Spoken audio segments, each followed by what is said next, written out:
Glória a Deus. Meus irmãos, vamos começar o culto. Vamos ficar de pé em reverência à palavra do Senhor, amém?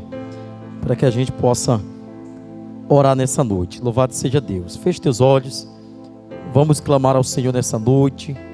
Senhor, nosso Deus e nosso Pai, Deus, diante da Tua presença já estamos, Senhor, neste momento. Deus, para te pedir um abraço de perdão, um abraço de reconciliação. Senhor, em nome de Jesus, ó Pai da glória, esteja no nosso meio, Senhor. Opera no nosso meio, Deus. Te pedimos a Tua graça, te pedimos a Tua ajuda, Senhor, pois a Tua palavra nos diz que tudo vem do alto e nós temos certeza, Pai, que o nosso socorro, a nossa esperança, ela continua vindo do alto. É o Senhor que pode, é o Senhor que pode fazer todas as coisas, pois como diz a Tua palavra, Deus, o Senhor é capaz de fazer o impossível. O Senhor é aquele que pode nos ajudar quando estamos enfrentando grandes lutas, grandes desafios. O Senhor é aquele que está conosco. O Senhor é aquele que nos dá o comando. O Senhor é aquele que nos dá a estratégia. Te pedimos nesta noite, Pai, para os nossos irmãos que já estão aqui, para aqueles que já estão a caminho desse lugar, Pai, dê o comando para este povo. Dê, Senhor, a estratégia para esta igreja avançar, para esta igreja continuar, ó Deus eterno. Te pedimos todas as bênçãos necessárias. Não queremos, ó Pai, agir pelo nosso eu. Não queremos estar baseado em nossas emoções, em nossas vontades. Como diz o apóstolo Paulo, já não vivo mais eu, nesta condição de alguém que te serve, nesta condição de alguém que te aceitou. Nós não queremos mais viver o que nós achamos, os nossos achismos, as nossas vontades. Nós queremos viver completamente a Tua vontade e o Teu querer. Aleluia. Te pedimos nesta noite, Deus, pela vida dos nossos irmãos, aqueles que estão fracos espiritualmente, aqueles que se encontram afastados. Quantos dos nossos irmãos, ó Deus, não estão agora neste momento vivendo um medo terrível? Quantos dos nossos irmãos, Senhor, neste momento não estão vivendo, Senhor, perigos, não estão vivendo as incertezas? Senhor, a falta de fé, a falta de coragem tem feito muitas pessoas estagnarem ao tempo. Te pedimos que o Senhor possa dar as estratégias necessárias. Senhor, em nome de Jesus, nos impulsiona a Te servir. Que quando nós estivermos fracos espiritualmente, como diz a Tua palavra no livro de Josué, no capítulo 1, versículos 7, 8 e 9, o Senhor nos manda ser fortes, corajosos. Meu Deus, corajosos porque o queríamos enfrentar, o queríamos viver. Seria tempos difíceis, tempos que nós iríamos ser comprimidos por este mundo de aflições. Nós seríamos muitas vezes levados, Senhor, a viver alguns desertos, algumas provações, alguns desafios, algumas situações de calamidade, de dificuldade. Mas a Tua palavra diz que era para a gente ter bom ânimo, porque assim como o Senhor venceu o mundo, o Senhor também venceria, nós também venceríamos. Assim está escrito em Tua palavra. E nós te pedimos, eterno Deus, que o Senhor possa estar nos orientando. Em nome de Jesus te pedimos, ó Pai, a orientação do Teu Espírito. Te pedimos que o Senhor nos ajude a enfrentar o dia mau. Mantenha em nós, Senhor, a chama da Tua palavra. Mantenha em nós, Senhor, a Tua palavra, aleluia, queimando dentro do nosso coração. Mantenha em nós, Senhor, a chama do Teu Espírito, que faz com que as fraquezas, que faz com que as adversidades, elas não nos atrapalham espiritualmente, porque o Senhor está conosco, porque o Senhor nos ajude a enfrentar. Senhor, eu sei que neste momento, Pai, muitas são as famílias, muitas são as vidas que já perderam a esperança, foram acometidos, Senhor, pelas incertezas, pelo medo, pela síndrome, até mesmo, Senhor, pela uma doença mental, pela uma doença emocional. Muitos delas, Senhor, paralisaram, porque não tiveram mais como reagir diante desta situação. Mas nesta noite, Pai, nós começamos a orar, nós começamos a clamar ao Senhor, para que haja o avivamento, para que haja a transformação, para que haja, Senhor, a Tua palavra de ordem no meu e no nosso coração. Eu sei, Senhor, nós sabemos que, como está escrito em Tua palavra, é bíblico. O Senhor nos advertia acerca da vigilância, acerca da oração, e o Senhor já nos dizia: orai sem cessar, clamem quando tudo estiverem difícil, quando tudo estiverem ao contrário, orem, se aproximem de mim. Senhor, o Senhor tanto nos alertou, utilizando da sua palavra, que chegaria um tempo em que o povo já não teria mais contentamento com a Tua palavra. Chegaria um tempo, Senhor, que a Tua igreja iria passar por um processo de esfriamento espiritual. O Senhor já tinha nos alertado, usando Paulo, usando Pedro, usando alguns apóstolos da Tua palavra, alguns que escreveram, Senhor, algumas epístolas e cartas, em especial, escreveram nos advertindo, nos encorajando, que teria um tempo difícil, em que as pessoas não teriam prazer na Tua palavra. Chegaria um tempo em que as pessoas não teriam prazer na Tua lei. E Deus, nós já estamos nos aproximando deste tempo. Nós já estamos nos aproximando, Deus, de um tempo de dificuldade, de um tempo em que precisamos avivar o nosso coração com a Tua palavra, de um tempo que precisamos olhar para o nosso irmão e dizer para ele: levanta, meu irmão. Chegamos em um tempo, Senhor, em que precisamos dizer para o nosso irmão que ele também está na mesma condição de servo.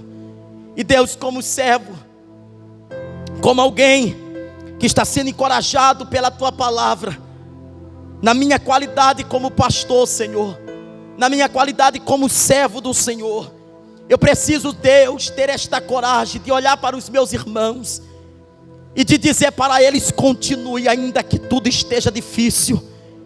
Senhor, de acordo com a Tua palavra, eu posso olhar, Senhor, no olhar de cada um, Senhor, um olhar sofredor, um olhar de alguém que está pelejando, um olhar de alguém que está tentando vencer, um olhar de alguém que está vivendo um dia após o outro, com a incerteza do amanhã, sabendo que o amanhã não nos pertence, sabendo que a nossa esperança não está baseado nas circunstâncias, não está baseado no achismo do homem, não está baseado nas teorias humanas, não está baseado no que o homem pode imaginar, do que o homem pode pensar, do que o homem pode prever. A nossa esperança não está baseada nas previsões erradas do homem, quando ele diz que a igreja do Senhor passará pelo pior período.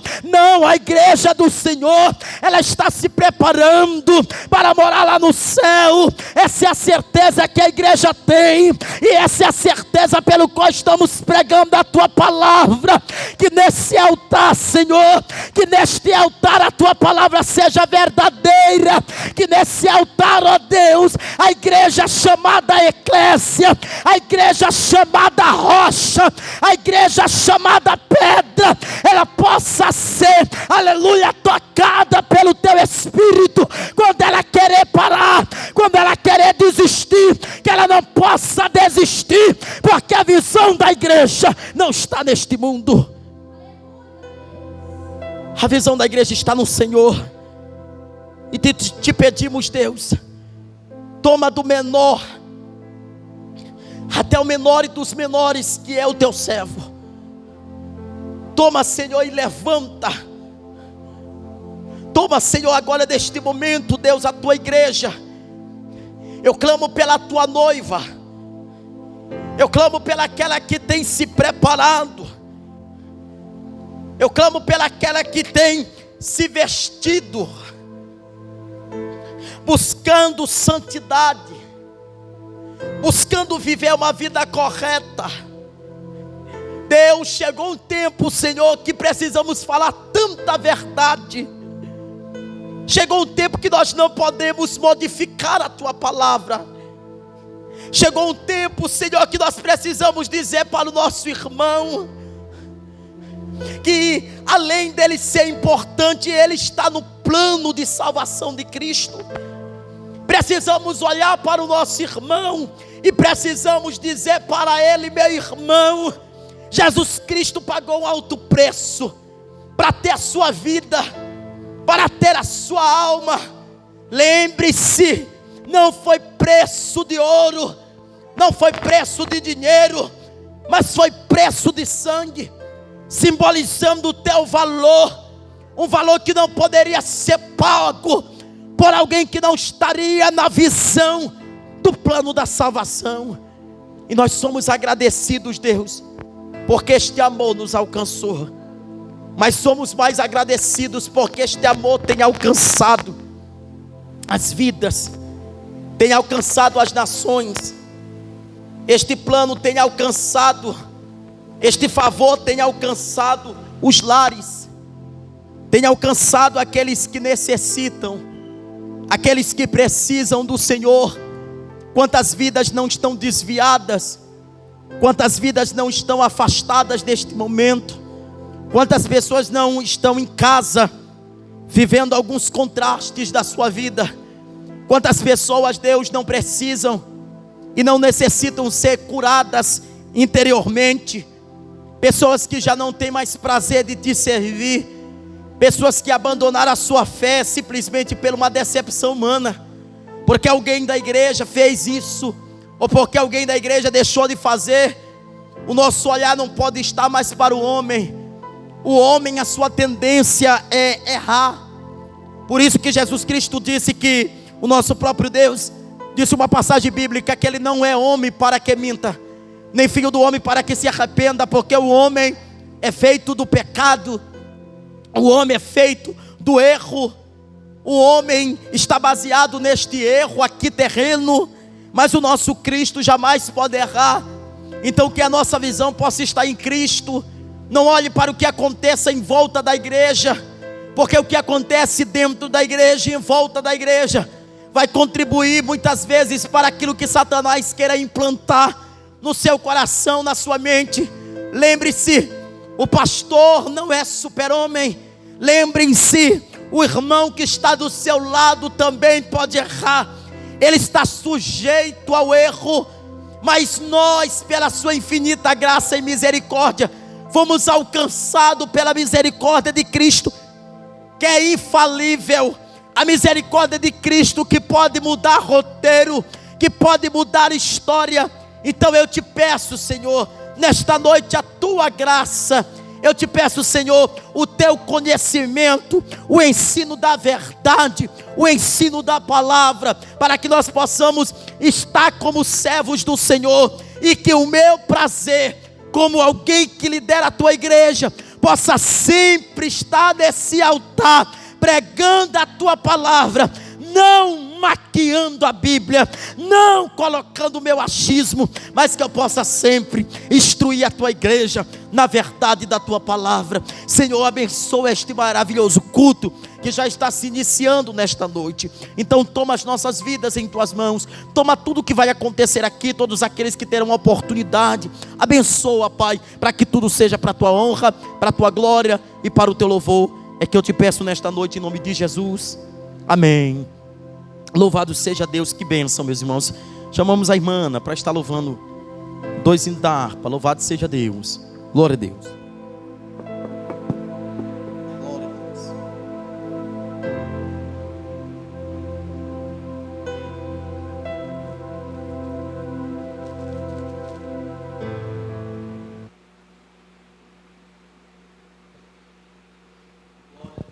Salve uma leite com a paz do Senhor, amém? Glória a Deus, Jesus. 305. Aleluia, Deus.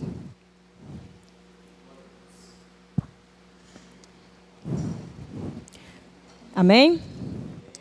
Soldados somos de Jesus e campeões do bem da luz, dos exércitos de Deus. Batalhamos pelos céus, cantando vamos combater o vil pecado e seu poder. A batalha ganha está, a vitória Deus nos dá. Breve vamos terminar a batalha aqui, e para sempre descansar com Jesus ali. Todos os que são fiéis ao bom capitão hão de receber ao léus como um galardão. Levai o escudo, sim, da fé, pois a peleja dura é. Nas promessas temos nós de jamais lutarmos sós. As flechas do mal não temer, mas combater até vencer. Olhe os campeões pros céus, a vitória vem de Deus. Breve vamos terminar a batalha aqui, e para sempre descansar com Jesus ali. Todos os que são fiéis ao bom capitão hão de receber ao léus como um galardão. Se alguém cansado se encontrar, sem forças para pelejar, o Senhor quer te ajudar a vitória alcançar, o mal temendo avançar, hinos a Jesus cantai, e da salvação falai, a paz ao Senhor levai. Breve vamos terminar a batalha aqui, e para sempre descansar com Jesus ali. Todos os que são fiéis ao bom capitão hão de receber ao léus como um galardão. Glória a Deus, Jesus, aleluias. Vamos louvar o 115. Aleluia, Jesus. 115. Eu quero trabalhar pro meu Senhor, levando a palavra com amor. Quero eu cantar e orar, e ao culpado eu quero estar, se na vinha do Senhor. Trabalhar e orar, na seara e na vinha do Senhor. Teu desejo é orar, e ao culpado eu quero estar, se na vinha do Senhor. Eu quero cada dia trabalhar, escravos do pecado libertar, conduzi-los a Jesus, nosso guia, nossa luz, se na vinha do Senhor. Trabalhar e orar, na seara e na vinha do Senhor. Meu desejo é orar, e ao culpado eu quero estar, se na vinha do Senhor. Eu quero ser ombreiro de valor, confiando no poder do Salvador.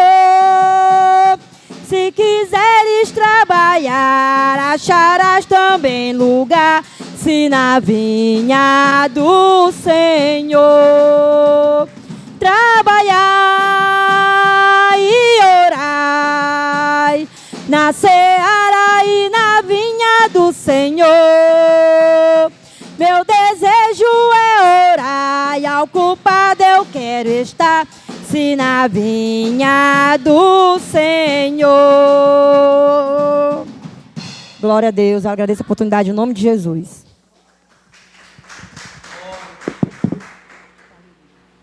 Glória a Deus. Amém, irmã Giovana, trazendo uma saudação. Louvado seja Deus.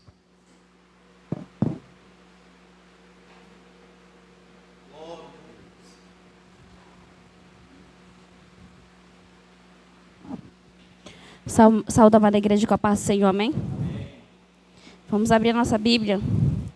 Lá em Jeremias, capítulo 33, 3.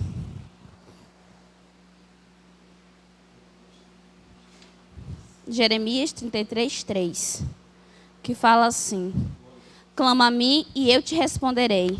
Mostrarei coisas grandes e poderosas que tu não conheces. Amém? Aqui é Deus falando para Jeremias. Falando para Jeremias clamar a Ele. Para Jeremias elevar o nível de intimidade com Ele. O que Deus está falando conosco aqui nessa noite é que a gente venha clamar a Deus, não importa a circunstância.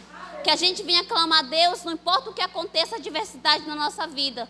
Que em tudo nós viemos clamar a Deus. Porque nós precisamos saber e entender que Deus, Ele é poderoso para fazer muito mais sobre a nossa vida. E assim, todos os dias que passam na nossa vida, nossa jornada, nós precisamos descer à casa do olheiro. Amém? Essa é a mensagem que eu deixo na amada igreja. E agradeço a oportunidade. Glória a Deus. Amém? É Naeli, vamos louvar Naeli. Vamos louvar para a gente recolher dízimos e oferta à casa do nosso Deus. Louvado seja o nome do Senhor.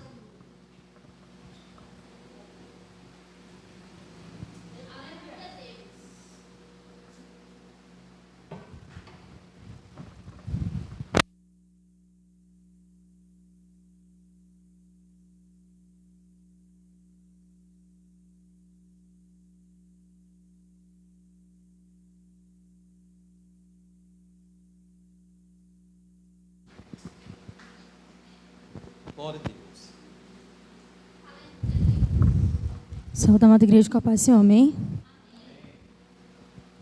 Vamos fechar os nossos olhos.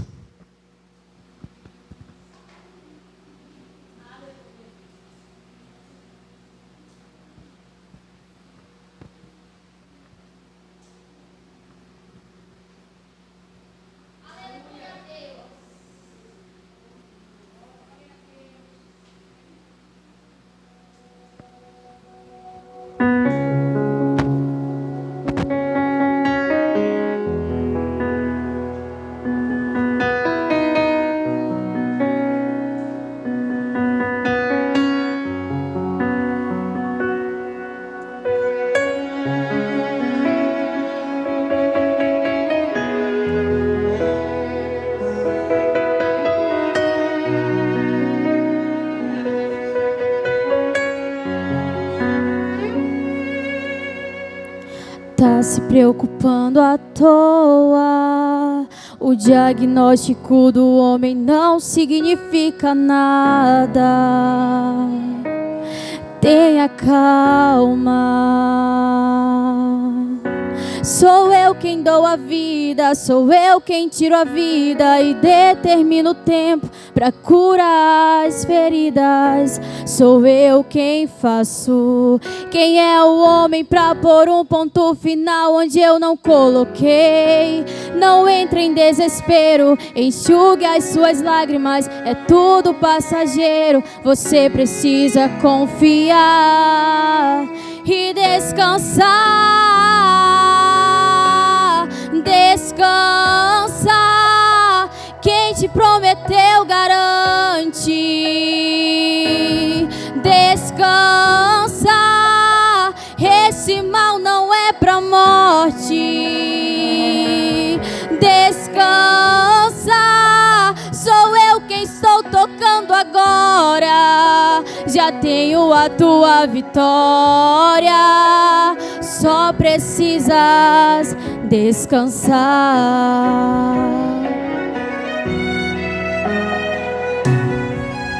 Sou eu quem dou a vida, sou eu quem tiro a vida e determino o tempo para curar as feridas. Sou eu quem faço. Quem é o homem para pôr um ponto final onde eu não coloquei? Não entre em desespero, enxugue as suas lágrimas, é tudo passageiro. Você precisa confiar e descansar. Descansa, quem te prometeu garante. Descansa, esse mal não é pra morte. Descansa, sou eu quem estou tocando agora. Já tenho a tua vitória, só precisas descansar. Eu sou Deus antes da medicina, antes de tudo eu já existia. Eu sou dono das noites de choro e também das manhãs de alegria. Eu sou dono de tudo, eu sou. Eu sou dono de tudo, eu sou. Descansa, quem te prometeu garante. Descansa, esse mal não é pra morte. Descansa, sou eu quem estou tocando agora. Já tenho a tua vitória, só precisas descansar. Descansa, quem te prometeu garante. Descansa, esse mal não é pra morte. Descansa, sou eu quem estou tocando agora. Já tenho a tua vitória, só precisas descansar. Eu tenho a tua vitória, só precisas descansar. Amém. Agradeço a oportunidade.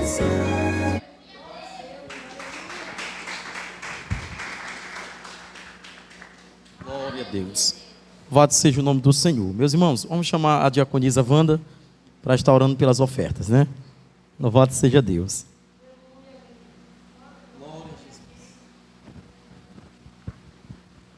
Eu saldo a amada igreja com a paz do Senhor, amém? Vamos orar pelas ofertas. Senhor, meu Deus e meu Pai, Senhor, obrigada por mais um dia, Senhor, na Tua casa. Nós estamos aqui, Senhor, para engrandecer o Teu nome, para Te adorar, Senhor. Queremos agradecer pelos dízimos e ofertas, Senhor, da tua casa. Pedimos, Senhor, que não deixe faltar, meu Pai, porque o Senhor é um Deus de providência. Abençoa aqueles que puderam ofertar na tua casa e aqueles que também não puderam ofertar, Senhor. Providencia, Senhor, porque nós sabemos o teu cuidado para conosco, Pai. Não deixe, Senhor, faltar o mantimento da tua casa, Senhor. Nós te agradecemos, Senhor, em nome de Jesus. Amém. Louvado seja Deus. Amém, irmãos? Amados, então vamos para o nosso estudo. Eu queria que vocês abrissem rapidamente aí a sua Bíblia, no livro de Mateus. Mateus capítulo 1, versículo 18. O tema de hoje é Jesus, um líder por excelência.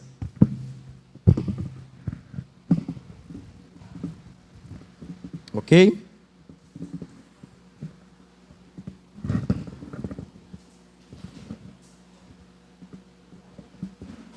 Vamos lá. Jesus, um líder por excelência, é o tema de hoje. É o tema de hoje, né?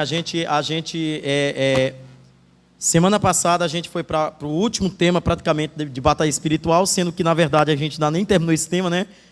Mas ele é um tema mais extenso. E aí hoje a gente vai começar a falar sobre o nascimento de Jesus Cristo. Como é que Jesus se tornou um líder tão autêntico de sua época, né, e continua sendo autêntico até hoje.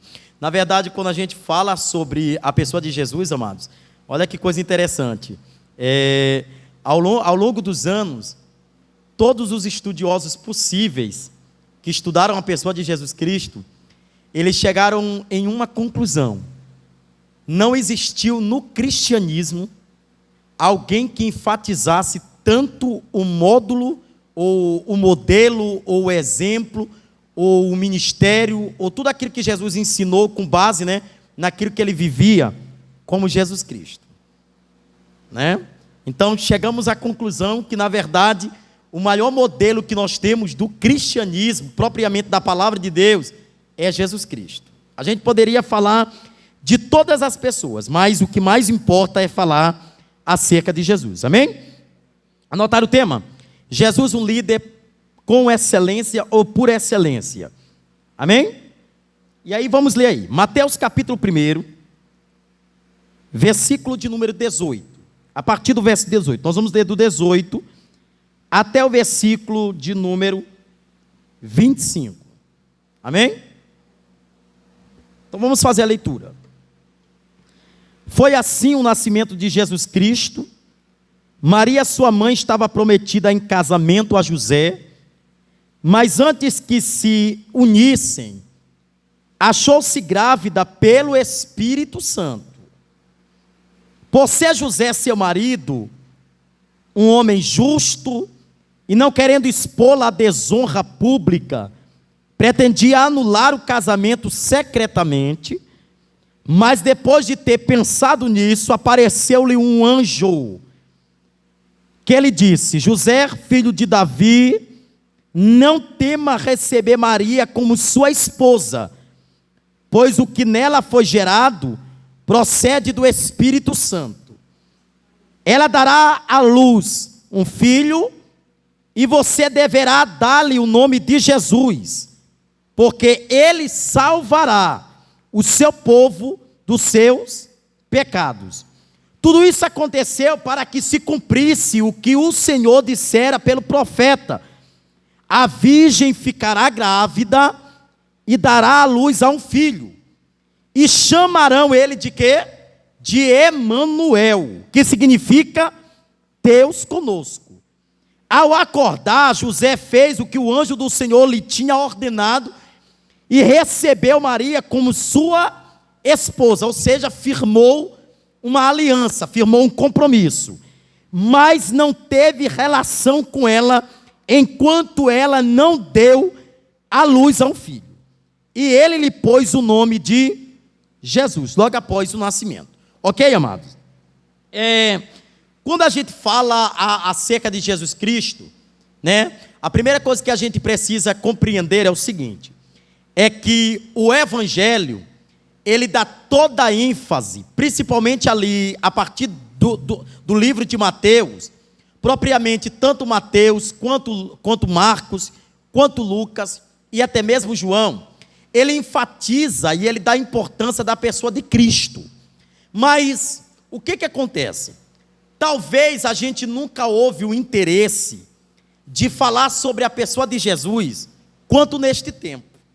Porque a gente fala de Jesus e a gente sabe que Jesus é um mestre, que Jesus é um modelo para o cristianismo, que nós seguimos Jesus Cristo, que nós estamos baseados na pessoa, no ministério e no sacrifício de Cristo. Mas aí, se eu fosse perguntar para os irmãos, por exemplo, como é que o próprio livro de Mateus, ele começa a falar sobre a genealogia de Jesus Cristo, e como explicar sobre a genealogia de Jesus Cristo, sendo que a igreja não se interessa em saber de onde nasceu o plano, de onde veio as profecias, em que encarreta as profecias em torno do Messias.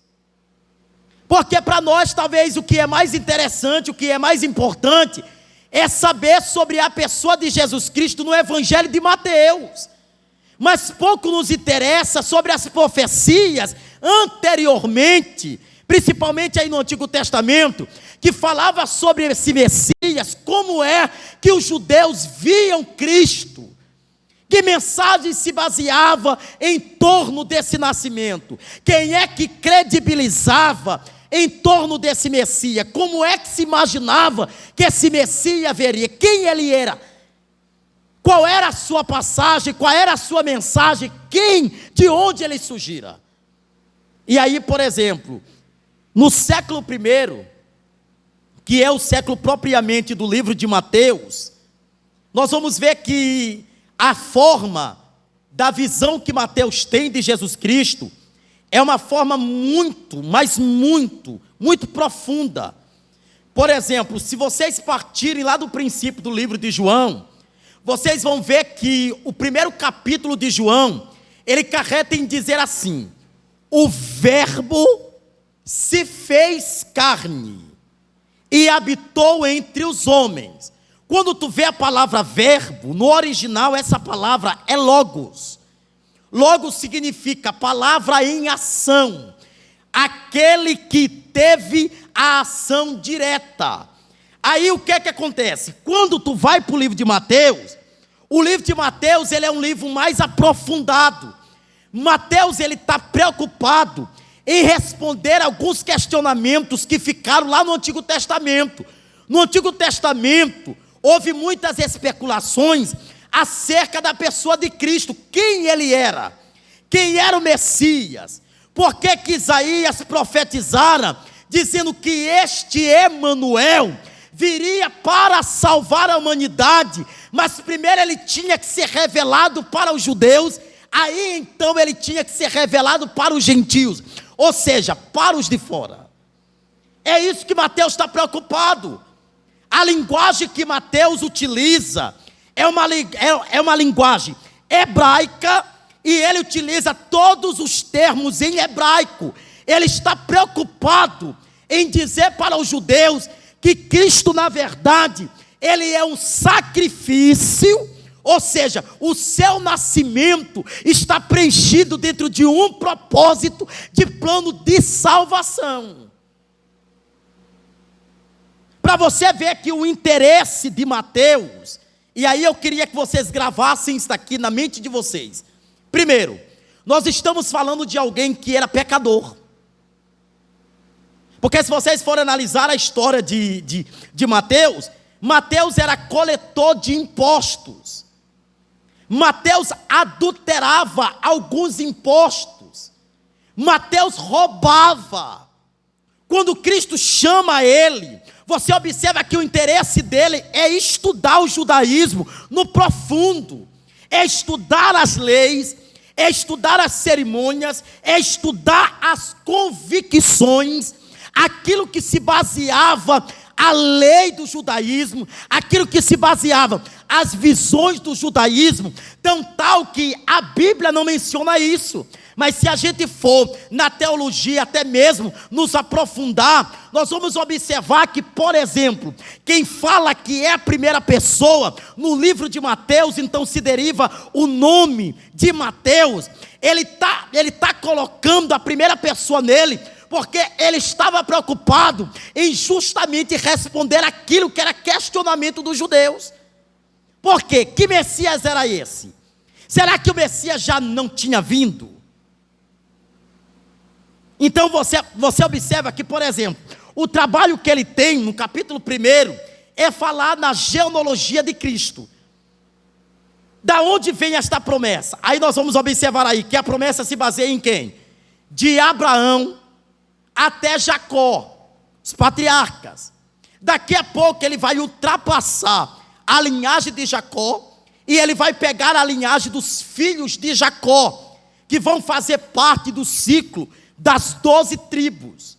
Se a gente observar bem a Bíblia, nós vamos observar o seguinte: primeiro, qual era o intuito de Mateus em revelar a genealogia de Cristo? Qual era a preocupação de Mateus? Primeiro, porque ele queria provar a pessoa de Cristo. Então você sabe que, por exemplo, figuramente, Jesus Cristo é um ser espiritual, isso você já sabe disso aqui, todos sabem, mas ao ato que Jesus Cristo fez-se carne, ele tinha uma identidade, ele tinha uma geração, ele tinha uma história. E como é que Mateus, ele estava tão preocupado em falar sobre a história dele? Olha como é que ele diz assim, o Deus que nós conhecemos, que João vai falar e utiliza da palavra logos em algumas versões, que é a palavra verbo. Este Deus é o Deus de Abraão, é o Deus de Isaac e é o Deus de Jacó. Por que ele se preocupa, né? A base bíblica se preocupa em dizer que o Deus que nós servimos, que o Deus que nós acreditamos, ele tem uma identidade humana, porque as pessoas iriam questionar os seus discípulos: quem era este Cristo? Quem é que vocês servem? Quem é esse que não tem identidade? Quem é esse que não se sabe a história? Então Mateus começa a dizer o seguinte: primeiro, eu quero provar para vocês que Jesus Cristo tem uma genealogia que é explicatória para o seu nascimento. Jesus não cai de paraquedas numa história judaica. A história de Jesus Cristo já vem desde o Antigo Testamento em uma promessa que estava baseada em um dos filhos de José, de Jacó. Amém, irmãos? Então a primeira coisa, por que ele tinha que falar sobre essa genealogia? Primeiro, para provar a pessoa de Jesus. Segundo, gravem isso aqui. Segundo, ele tinha que identificar qual era a tribo que Jesus Cristo pertencia e qual era a tribo que Jesus Cristo estava baseado. E terceiro, ele precisava qualificar. Essa palavra qualificação é diferenciar se ele era um sacerdote, se ele era um levita. Por exemplo, gente, olha que coisa interessante. Quando a gente estuda o Antigo Testamento, que a gente vai ver, por exemplo, a palavra ungido, você vai ver que a palavra ungido é aquele que ocupa um cargo, manualmente, na inspiração, ele está ocupando um cargo. Só para vocês verem como não é minha palavra. Lá no livro de Isaías, capítulo 45, não abra, 45 primeiro, vai falar de um homem por nome Ciro, lembra? Ciro foi usado em um tempo em que o povo estava passando pelo exílio, lembra-se? Sabe como é que no texto original Ciro era relacionado? A palavra Ciro, ou o termo Ciro, ou a pessoa de Ciro, estava se referindo ou caracterizando a palavra ungido do Senhor, ou ungido de Deus. A palavra ungido, ele exercia um cargo sobre alguém, sobre um povo, sobre uma nação. Então o que acontecia? Enquanto Mateus está preocupado, no primeiro século, em resolver um questionamento que estava pendurado no judaísmo, que era justamente explicar de onde Jesus Cristo vinha, o que acontece? Antes, no Antigo Testamento, o povo se baseava na questão dos milagres. Então quem mais se aproximava na questão dessa promessa era justamente Elias. Aí o povo começou a imaginar o quê? Que o Messias seria Elias. Muitos ainda acreditavam que o Messias se tratava de Moisés. Porque quando Moisés morreu, não se encontrou o corpo. E o diabo lutou bravamente acerca do corpo físico de Moisés, mas não encontrou. Depois, pelo fato de Elias ser transladado, começaram a haver especulações de que provavelmente esse Messias já teria vindo. Só que o que vai destruir essa crença de que seria Elias o Messias, ou de que seria Moisés, é quando lá na transfiguração, quem aparece é a pessoa espiritual de Elias e de Moisés. Então se quebra o rito de que aquele Messias seria quem? Elias ou Moisés? Então gravem. Todos vocês têm uma genealogia. Todos vocês, olha como é que isso aqui é tão interessante, gente. Todos nós somos feitos de um DNA único, próprio. Ninguém se parece com você nas suas digitais. Ninguém é igual a você. Mas toda pessoa, ela tem uma história. Toda pessoa, ela tem uma família. E geralmente, naturalmente, a ciência diz que muitas vezes as nossas práticas estão relacionadas com aquilo que aprendemos da nossa geração. Então, ou a nossa personalidade, ou algo nós puxamos para os nossos pais, ou algo veio de característica da nossa família. Mas se a gente estudar isso, gente, aqui é sério. Nós estamos falando que Jesus Cristo, homem, esse homem feito na promessa, ele está baseado dentro de uma promessa que está lá nas tribos. Por exemplo, das 12 tribos, dos 12 filhos que Jacó tem, um dos filhos tem por nome Judá. Para cada filho, antes da morte de Jacó, que era chamado Israel, para cada filho ele faz uma promessa. Mas para Judá, ele faz uma promessa em especial. O que é que ele diz? Vamos ler a Bíblia. Capítulo 4, versículo 13. De Mateus.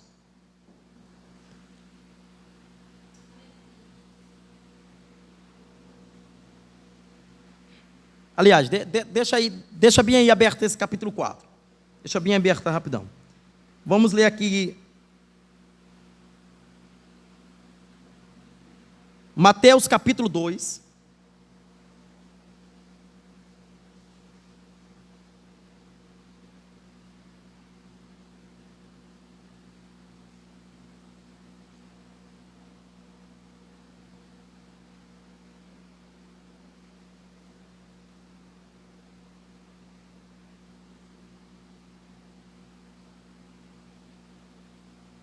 Olha aqui, capítulo 2, capítulo 1, rapidão, voltando lá no capítulo 1, olha aí o versículo 17, olha o que diz o versículo 17, assim ao todo, houve 14 gerações de Abraão a Davi, 14 de Davi até o exílio da Babilônia, e 14 do exílio até Cristo.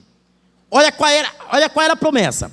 A promessa para Judá era que sobre a geração dele não se apartaria o reino, não se apartaria a nação, aquilo que nós chamamos de período monárquico. Por exemplo, quando tu pega ali o período monárquico de Davi, de Saul, de Salomão, e tu parte de Salomão até o último rei, você vai percebendo que na verdade eles fazem parte da geração de reis que eram descendentes de Judá.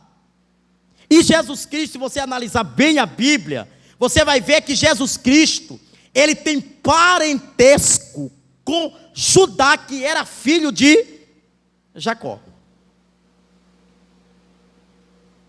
Então, da descendência de Judá nasceria quem? Aquele que levaria, aquele que teria o legado ministerial do reino, da nação, em todos os aspectos. Agora, só que o que acontece? Aqui mora um segredo que nós vamos descobrir a partir de agora. Primeiro, olha só, Mateus, ele tinha uma visão judaica. A visão de Mateus era uma visão judaica. Ele estudou todos os meios judaicos, estudou a lei, estudou os objetivos, e ele começou a compreender o seguinte: primeiro, como é que tudo isso que está em torno da pessoa de Cristo, como é que nós vamos explicar essa pessoa? Como vamos explicar quem é Cristo? Como está baseada esta promessa? Se antes nós teríamos apenas uma promessa do Antigo Testamento que estava baseado nesse Cristo que ainda não era carnal. Então era apenas uma profecia. Se a gente pegar todo o contexto, e aí eu queria que você já notasse agora, as profecias que estavam em torno de Cristo. Anote do jeito que eu estou falando. As profecias em torno da pessoa de Cristo. Vamos ver aí.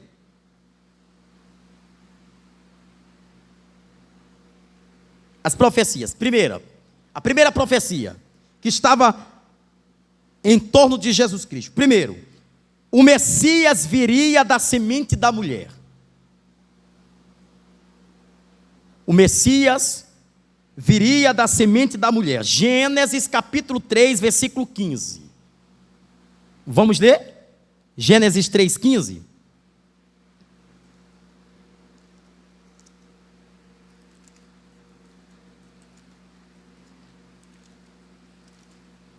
Em Gênesis 3,15, nos diz: porém, inimizade entre você e a mulher, entre a sua descendência e o descendente dela, e este ferirá a tua cabeça, e você ferirá o calcanhar.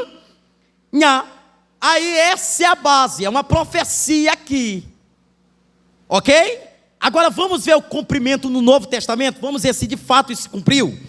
Gálatas capítulo 4, versículo 4. Anote aí no teu estudo a resposta. Gálatas 4, 4. Vamos ler.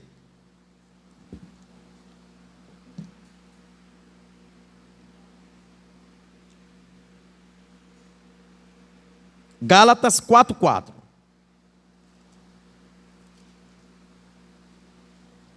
Em Gálatas 4, versículo 4, nos diz: mas quando chegou a plenitude do tempo, Deus enviou seu filho, nascido de mulher, nascido debaixo da lei.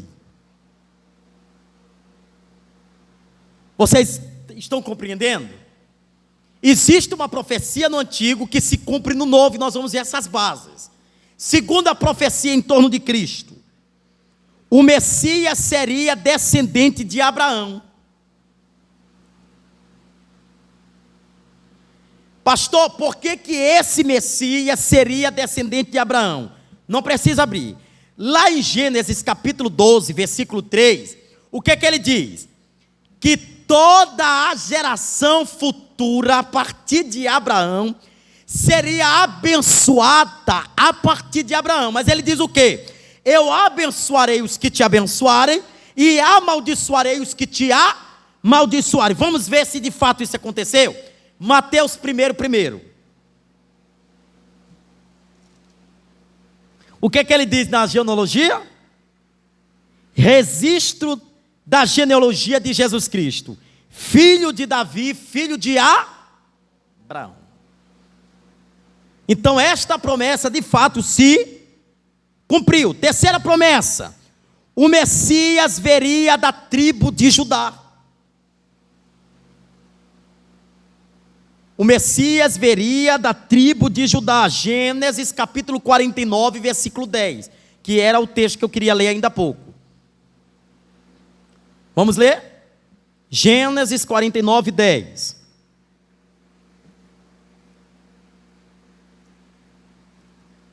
O que diz aí? 49, 10.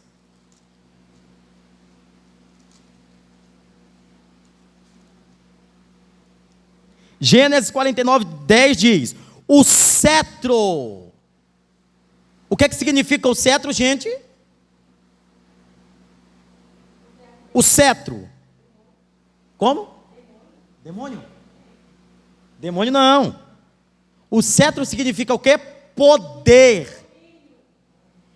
Ah, tá vendo? Vendo? Poder, domínio, autoridade. O cetro não se apartará de Judá, nem o bastão de comando dos seus descendentes, até que venha aquele a quem ele pertence, a ele as nações obedecerão. Antigo Testamento, pastor, aonde essa promessa se cumpre? Na própria genealogia de Cristo, em Mateus capítulo 1, versículo 2. Jesus Cristo nasce da geração de quem? De Judá. Porque ele é a promessa que estava em torno. Quarta promessa. O Messias viria da casa de Davi.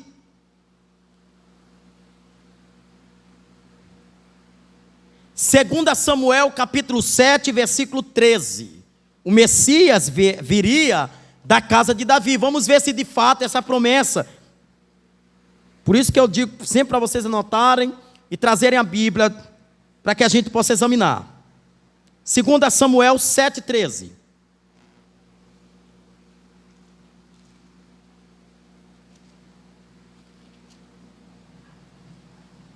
O que diz aí? 2 Samuel 7,13.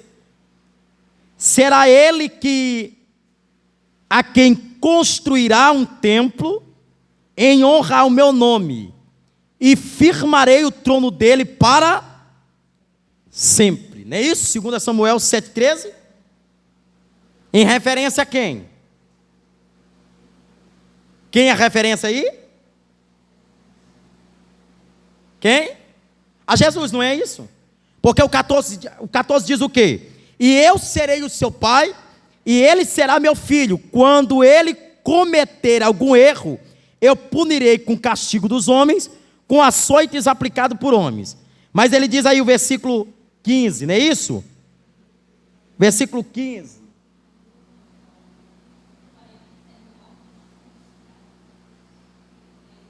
Olha aí o versículo 12, não, voltando para o 12. O 12 diz o quê? Quando a sua vida chegar ao fim, e você descansar com seus antepassados, escolherei um dos seus filhos para sucedê-lo, um fruto do seu próprio corpo, e eu estabelecerei reino deles. Está vendo? E aí ele faz menção a Cristo. Amém, queridos? Pastor, aonde essa promessa se cumpre? Em Mateus 1,6.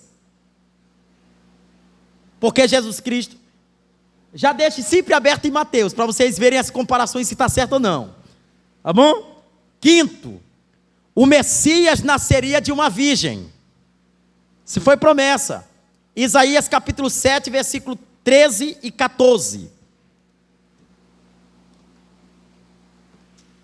Isaías 7, versículo 13 e 14. O que diz aí? Disse então Isaías: ouçam agora, descendentes de Davi, não basta abusarem da paciência dos homens, também não vão abusar da paciência do meu Deus. O que ele diz no 14? Por isso o Senhor mesmo dará a vocês um sinal. A virgem ficará grávida e dará à luz um filho, e chamará quem? Emanuel. Pastor, essa promessa se cumpriu? Lucas capítulo 1, versículo 31 ao 33, e o próprio Mateus capítulo 1, versículo 21 e 22. Promessa cumprida. Sexto e último, ele nasceria em Belém. Gente, olha como o Novo Testamento é apenas o cumprimento do Antigo. Ele apenas vem para responder alguns questionamentos. Ele nasceria em Belém.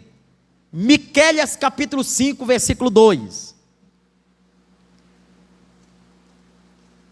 Miqueias 5, 2.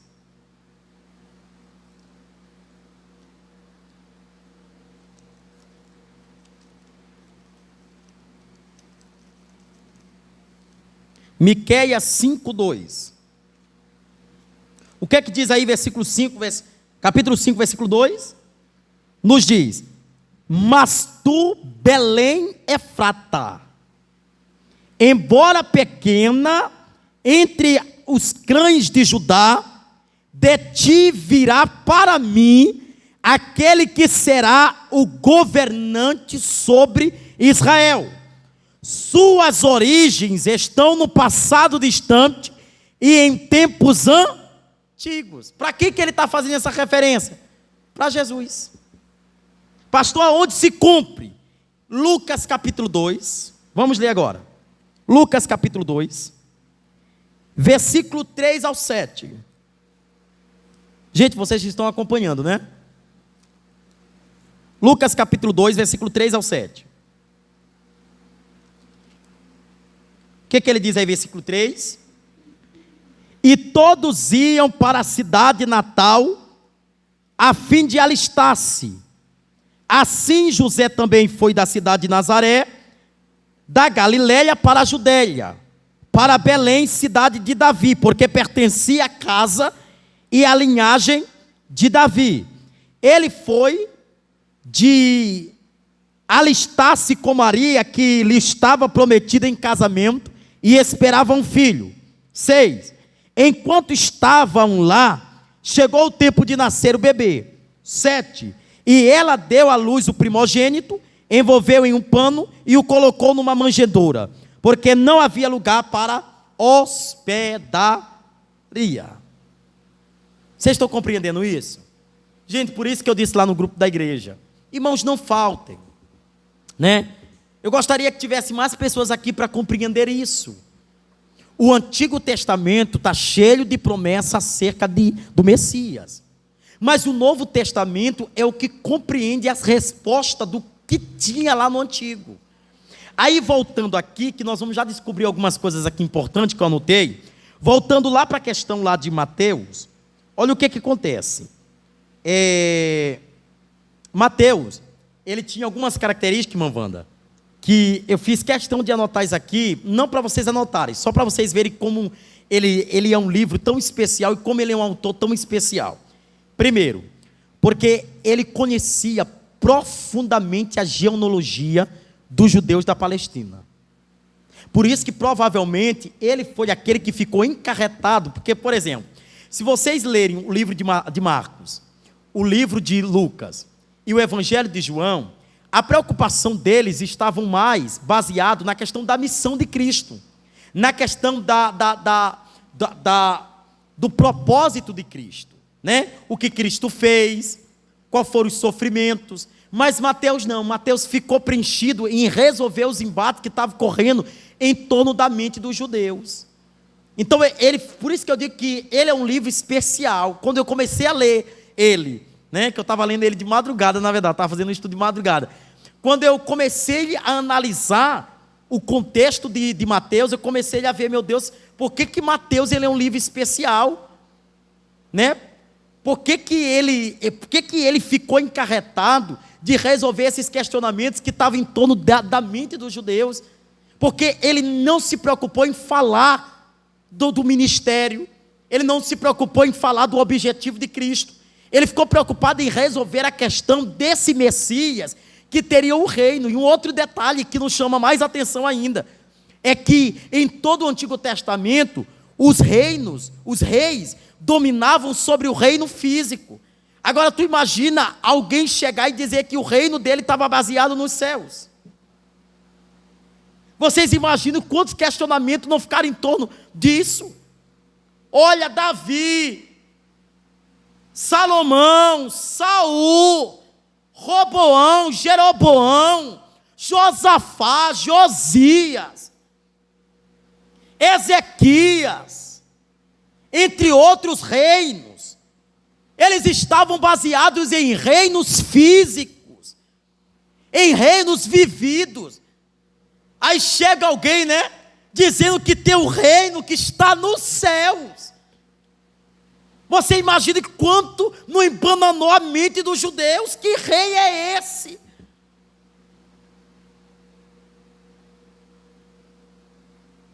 Porque Jesus estava mais preocupado em resolver a questão dos judeus quanto à questão do sacrifício dele. Porque era isso que Jesus Cristo estava preocupado, e Mateus estava preocupado em anotar, em escrever, em comentar tudo isso. Primeiro, Jesus Cristo vem como resposta para os judeus que estavam questionando acerca do Messias. E depois, Jesus Cristo tem um propósito para os gentios, para os pagãos, para aqueles que não conheciam Ele e não estavam firmados sobre a promessa dEle. Segundo, por que Mateus? Por que Mateus? Porque Mateus estava familiarizado com a história dos judeus, ou seja, porque ele tinha estudado acerca dos costumes, acerca das ideias e acerca das classes sociais. Se vocês analisarem aí, tanto Mateus, capítulo 1, versículo 18 e 19, quanto o capítulo 2, versículo 1, o capítulo 14, versículo 1, vocês vão observar que ele fala em detalhe, ele usa a expressão muito judaica, em toda a sua narrativa, para contar a história de Cristo. Terceiro, por quê? Porque ele conhecia o Antigo Testamento. Só ele para relacionar o Antigo ao Novo. Porque ele descreve aí, não é? Ele descreve a profecia do que Isaías disse. Ele descreve a profecia do que Gênesis, Deus já tinha falado, sobre a questão da inimizade entre a geração da mulher com a questão da geração de Satanás, com a questão, né, de demônios. Por isso que talvez tenha essa inimizade, por isso que nós não se damos bem, por isso que Cristo faz uma analogia muito grande acerca do mundo com o cristianismo. Por isso que ele diz que se a gente quisesse se tornar amigos de Deus, a gente se tornaria inimigos do mundo, ou a gente teria que amar o mundo e aborrecer a Cristo, né? Não dá para servir a dois deuses. E quantas pessoas não compreendem isso? E quantas pessoas hoje vão cair na mente, na certeza de que, de fato, a história de Jesus não começa com o Evangelho.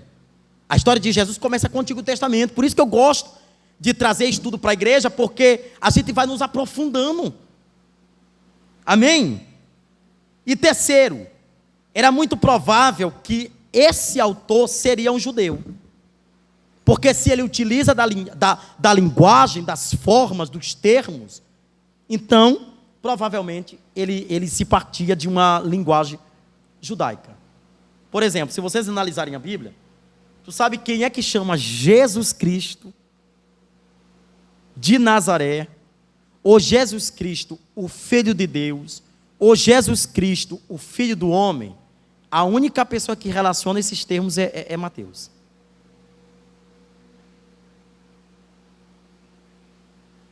É só ele. Você pode ler na tua casa, leia Lucas todinho, leia Marcos todinho, leia João todinho. Ele não se relaciona Jesus como Jesus Cristo de Nazaré, ou Jesus, o Filho de Deus, ou Jesus, o Emanuel, ou Jesus, o Filho do Homem.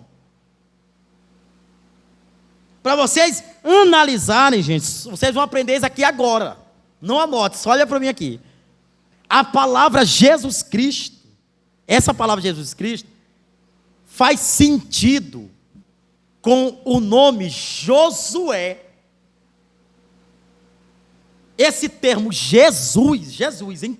Jesus, esse termo, no Antigo Testamento, ele vai ser proveniente, ou ele vai ser caracterizado, ou ele vai nessa linhagem da palavra Josué, porque Josué no Antigo Testamento era um sumo sacerdote que naquela época fazia o papel de chamar o povo a consertar aquilo que eles tinham quebrado como princípio.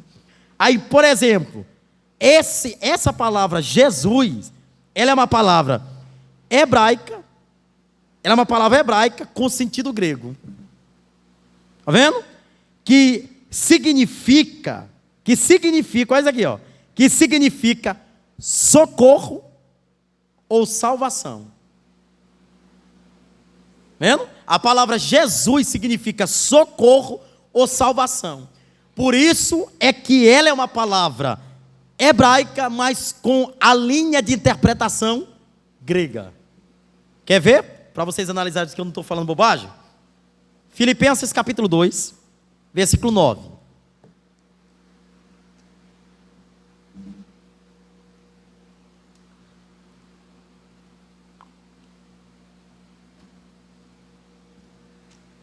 Filipenses 2, 9.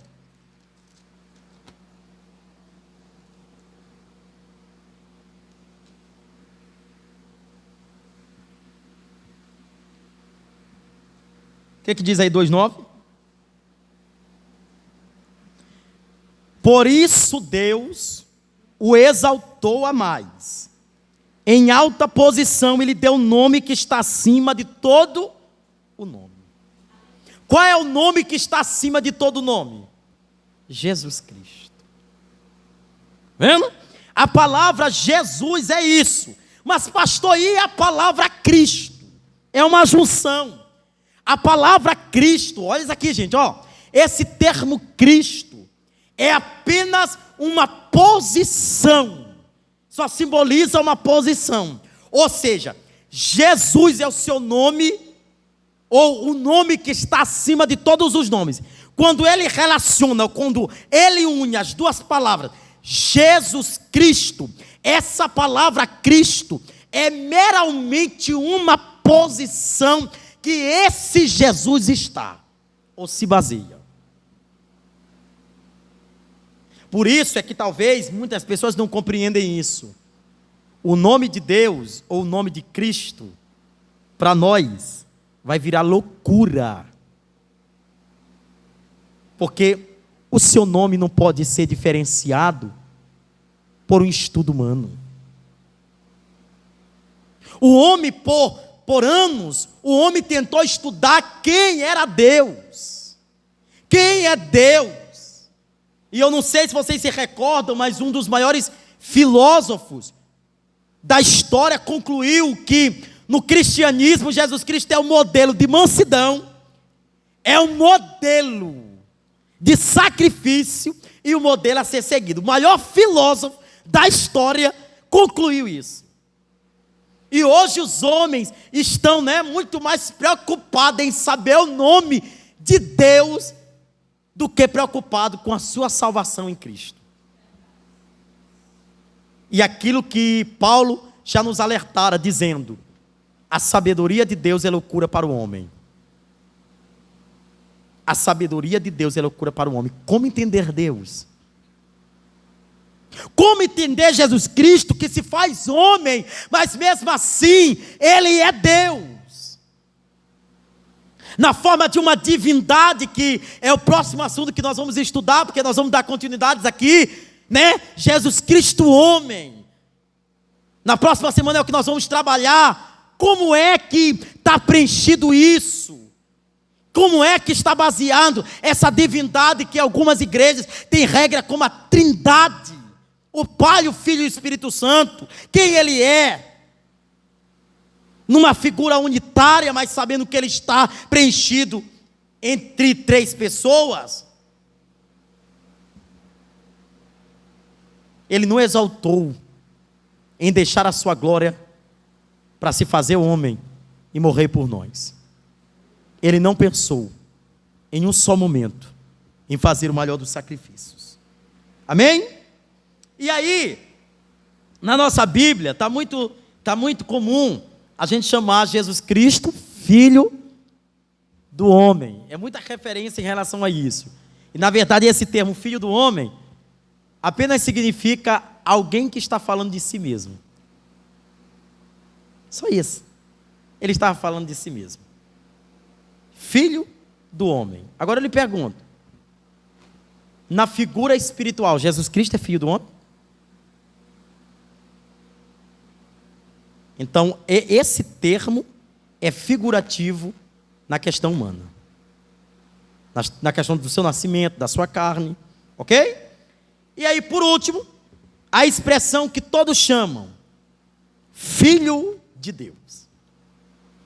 Esse termo Filho de Deus é uma expressão que Israel já usava. Porque Israel usava esse termo, filhos de Deus, relacionando e caracterizando os anjos. Por exemplo, o anjo que falou com Ló, o anjo que falou com Abraão, o anjo que falou com Sara, entre muitos anjos que aparecem no Antigo Testamento, todas as pessoas olhavam para eles e diziam, eles são filhos de Deus. Então os filhos de Deus estavam relacionados com uma divindade de Cristo homem. Eles estavam relacionados apenas com uma intimidade de alguém que diferencia voz e de alguém que diferencia intimidade. Sabe que eu me revolto muitas vezes? É com pessoas que dizem que conhecem a Cristo, mas não sabem a sua genealogia. De onde ele veio? Quem é esse que você serve? Que promessas são feitas? Onde se cumpre? Como se cumpre? Então hoje, para vocês verem que nós passamos aqui todos os minutos falando sobre a sua genealogia, porque Mateus ficou mais preocupado em saber quem ele era, de onde ele estava vindo. E é interessante, gente, que, por exemplo, existem duas linhas de interpretação, e eu não vou dizer que isso aqui é afirmativo. Eu vou falar que isso aqui é interrogativo para a gente analisar isso aqui. Vocês acham que quando Herodes quis matar os meninos do sexo masculino, vocês acham que na verdade o medo de Herodes era com Jesus Cristo? Vocês acham mesmo? Né? Porque surgiu... Pode falar, minha filha.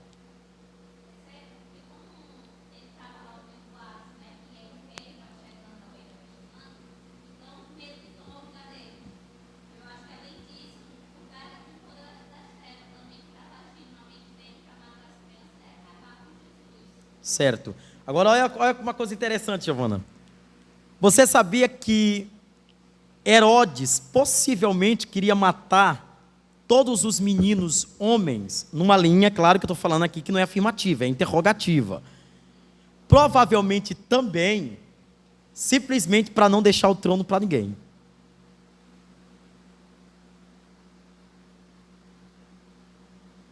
Possivelmente, eu não estou dizendo que isso aqui é afirmativo. Por isso que eu estou dizendo para vocês que a gente vai mais na linha da primeira, que a gente acredita que ficou muito em torno, gente. Porque, olha, veja comigo, gente.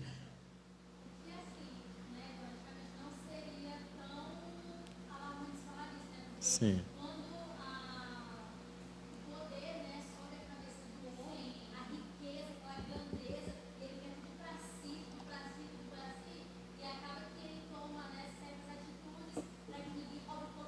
Pronto. Tu entendeu? Sim, sim. Porque, ó, por exemplo, tu vê ali no caso, nós estamos aqui entre nós, né? Nós estamos analisando. Vocês vê o caso de Moisés. Pronto. Ali foi uma tentativa, de fato, do diabo em tentar proibir o plano de Deus acerca da libertação do povo de Israel, dos hebreus em si. Mas quando tu parte para o princípio lá do livro de Mateus, você percebe que, na verdade, não havia esse comentário. As pessoas não estavam preocupadas na cidade acerca do Messias. Você percebe que isso não tinha preocupação. Vocês podem até dizer que eu estou falando uma bobagem, mas se vocês lerem, vocês vão ver, gente. Quem só percebe a promessa são os magos. Por que o povo não se preocupou em ir? Porque aquilo não era um questionamento que era prioritário no primeiro século, ele não estava nem preocupado. Quem era esse Messias? Se sabia que viria o Messias. Herodes já sabia que viria o Messias, mas talvez na mente de Herodes nunca passou que o Messias já estava às portas para nascer. que a promessa tão rapidamente iria se cumprir.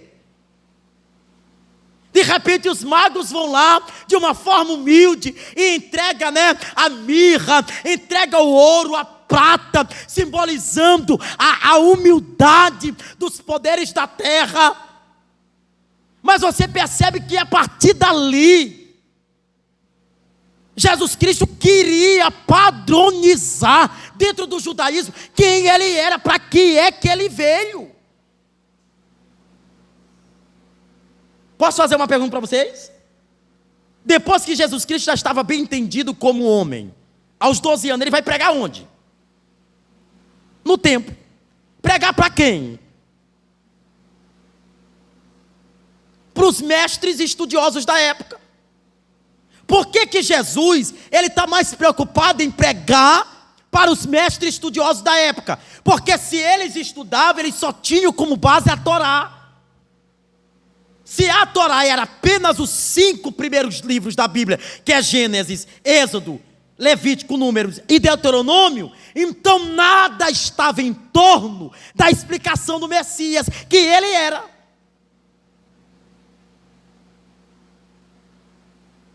Vocês sabem desse episódio que ele se perde da sua mãe, a sua mãe, começa a procurar, mas ele estava pregando. E ele insiste.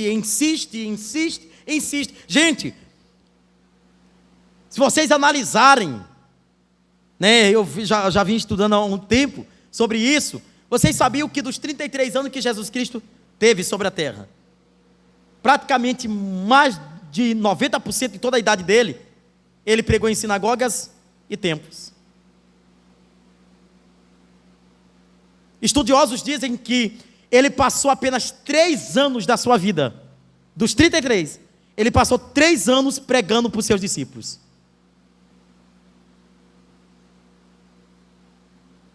Dos 33 anos, 30 anos, 90% praticamente da sua história, ele está preocupado em tirar da mente daqueles homens de que o Messias já tinha vindo. Por quê? Porque agora então, João Batista já tinha falado que ele não era Messias, porque ainda houve uma questão de uma especulação, dizendo que quem seria o Messias era João Batista, porque pregava, porque batizava, e João Batista mesmo declara, dizendo que ele não era o Messias, mas havia de vir. Então Jesus Cristo estava preocupado, aí é que eu vejo que a mente de Mateus estava muito certa, o objetivo de Mateus estava muito certa, em querer explicar para os judeus acerca do Messias. Aí é que vai começar o ministério. Aí na próxima semana é que a gente vamos começar o desenvolvimento desse tema. Hoje foi só para vocês saberem de onde o nosso Cristo veio. Tá bom? Na próxima semana, a gente vai para os ministérios. Como Jesus, como líder, aonde ele padronizou a sua vida. Em que base ele padronizou, em que testemunho ele padronizou. E, gente, é tão interessante que... Tá vendo, meu filho? Eu vejo tantas pessoas preocupadas assim em ter um modelo de vida do homem. Não, aquele irmão ali, ele é homem de Deus e tudo que ele fala, ele se cumpre. E a gente padronizou profetas como sendo deuses da nossa época. Paulo disse uma coisa muito interessante: sede meus imitadores, como eu sou de Cristo. Essa frase que Paulo está dizendo assim, não seja meu imitador porque eu sou unitário. Seja porque eu tenho alguém também como modelo. Se espelhe em Cristo. Gente, se a gente se espelhar em Cristo, a gente não vai errar em nada. O problema é que a gente está se espelhando no homem. Aí a gente não pode confundir, Princípio de honra, a gente respeita o pastor, a gente, tem um líder que a gente segue, a gente, tem maior respeito, maior reverência pela autoridade eclesiástica que tem sobre ele, porque ele é alguém que Deus levantou. Mas a gente não pode levantar o pastor e começar a idolatrar ele. Não, porque eu sigo meu pastor, porque o meu pastor... Não, irmão, siga a palavra. Siga a Bíblia. Se você seguir Jesus como modelo, irmão, você vai ter êxito em sua vida. Geralmente, quando eu vou fazer alguma coisa, sempre eu pergunto isso. E se Jesus estivesse no meu lugar, o que ele faria? Eu não me pergunto assim, que se Paulo estivesse aqui, o que ele faria? O que Jesus faria se ele estivesse aqui? Aí é que eu vejo quanto é que eu tenho que me espelhar em Cristo. Vendo? Eu ouvi uma pregação que me chamou muita atenção. E foi até de Eliseu Rodrigues. Que ele diz assim, olha, é muito fácil você orar pelo inimigo dos outros. É difícil você orar pelo teu inimigo. Se o irmão, né? Se alguém se levanta contra a vida do teu irmão e o teu irmão pede oração, você ora, você diz assim, não, eu vou orar. Mas quando se trata do teu inimigo, você guarda a mágoa e você não consegue orar por ele. E o que é que Jesus nos ensina? Orai pelos teus inimigos, por aqueles que te perseguem. Então Jesus Cristo me ensina o amor, gente. Então, amados, quarta-feira que vem, nós vamos começar a falar sobre o ministério de Jesus Cristo. Tá bom? Hoje, por hoje é só, né? Mas já foi, eu acho que serviu para nós assim, em especial, né? Eu nunca imaginava, irmão, eu fiz esse estudo aqui, mas eu nunca pensava que Deus ia escolher um homem todo errado para ter a preocupação na sua genealogia. Nunca pensava que Mateus, cobrador de imposto, que roubava, porque houve a necessidade dele devolver tudo aquilo que ele tinha roubado, para ele servir a Cristo de verdade. Eu nunca pensei que este homem estava preocupado em resolver alguns questionamentos, nunca. E hoje eu me deparei com essa possibilidade, está vendo? Então Deus não lhe vê como o homem vê. O homem vai ver você cheio de defeito, mas Deus lhe vê alguém que está tentando e alguém que está se espelhando nele. Tá bom, meus irmãos? Amém? Glória a Deus. Ó, amados, amanhã temos obra no Coroadinho, né? Amanhã é o nosso ciclo de oração, tá bom? Eu estava orando ao Senhor, pedindo a Deus o nome do ciclo de oração de lá, né? Porque, lembrando que o Coroadinho, irmãos, é uma outra igreja. É uma igreja dentro da nossa, mas é uma outra igreja, né?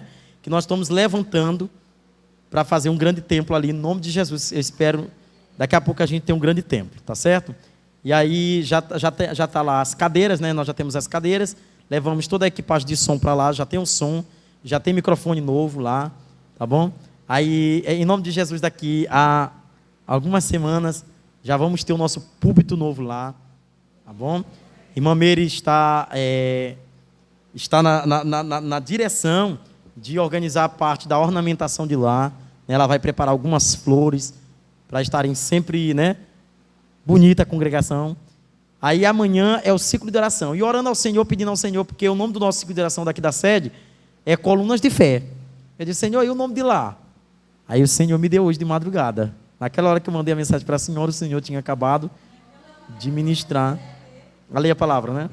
Foi mesmo. Que bênção. Que bênção, minha irmã. É mesmo. Oh, glória, que bênção. E aí o nome do ciclo de oração de lá é Chamas de Fogo. Tá vendo? Ciclo de oração, Chamas de Fogo. Porque lá precisa mesmo da chama do fogo mesmo, meu irmão.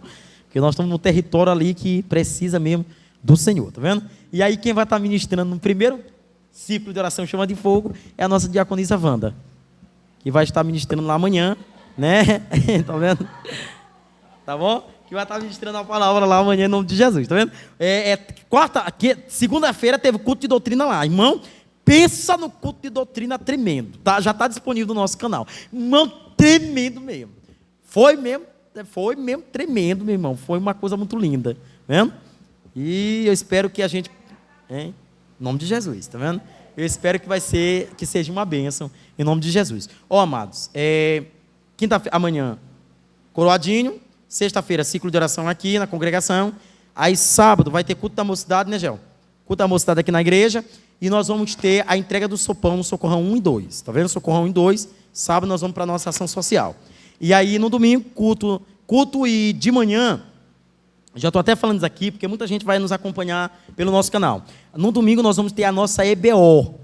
Essa EBO nós vamos ter 3 coisas em um. Nós vamos ter o estudo, vamos ter o café da manhã e vamos ter uma reunião com toda a igreja, onde nós vamos discutir aqui entre nós, né, chegar numa conclusão final de quem vai ficar lá no Coroadinho, como é que nós vamos padronizar. Hoje nós já demos um grande passo, tá bom? Toda a parte da documentação já está a caminho de ser concluído, tá bom? Eu sempre digo isso aqui, amados.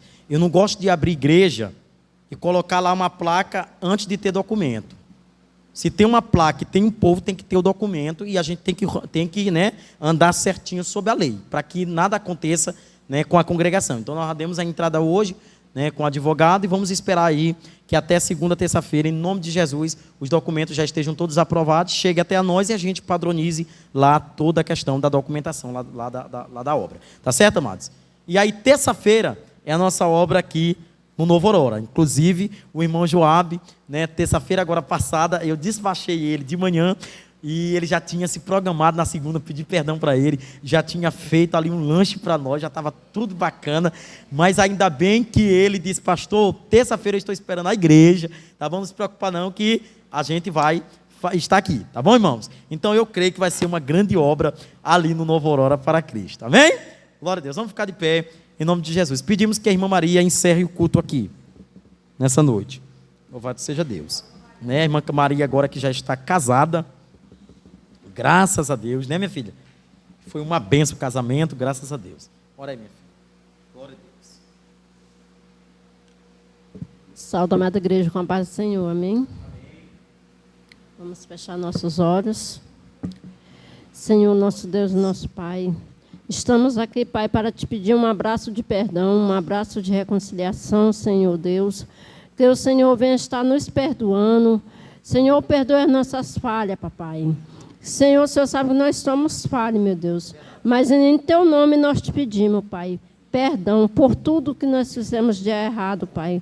Durante o dia, durante a semana, todos os momentos, papai. E também, Senhor, queremos te agradecer por esse ensino maravilhoso que o Senhor nos permite, Pai. Que a gente possa aprender mais da tua palavra. Que nós possamos ter mais entendimento, Senhor, da tua palavra, a cada dia, Senhor, a cada segundo e a cada momento.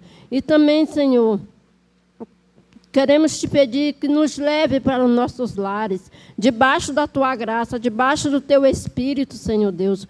Que o Senhor venha nos guardar, nos proteger, nos livrar de todo o mal, do homem mau, do assaltante, do homem sanguento, Senhor Deus. Que ele não possa, Senhor, nos tocar, que o Senhor venha fazer... ficar invisível, Senhor, na frente dessas pessoas malvadas, Senhor. É o que nós te pedimos nesta noite e em teu nome te agradecemos. Amém. Levante as mãos aí, amados. Aí eu já queria só explicar aqui para os irmãos que vão nos acompanhar no YouTube, lembrando que os irmãos que estão tomando o microfone estão sem a máscara, porém toda a igreja está com a máscara. Todos os irmãos estão de máscara. Que a graça e a paz e a doce consolação do Espírito Santo esteja com toda a igreja, e toda a igreja diga comigo. Amém. Uma boa semana, irmãos, que Deus abençoe a todos, em nome de Jesus.